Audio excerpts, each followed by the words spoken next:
Then he understand trading में reward तभी real है जब वो बैंक में रिफ्लेक्ट हो। उस दिन से मैं हर सैटरडे विथड्रॉवल करता हूं, चाहे स्मॉल ही हो।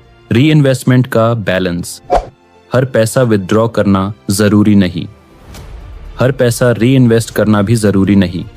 स्ट्रैटेजी: 60% री इन्वेस्ट, 20% विथड्रॉ, 20% बफर।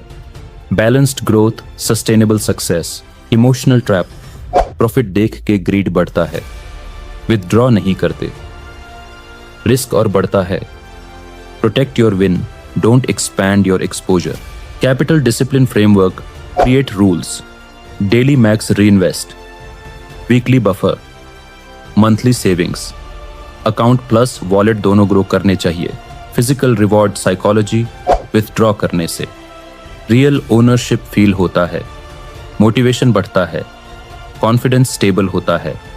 ट्रेडिंग का मजा तभी है जब वो जिंदगी में दिखे। Don't wait for a big number,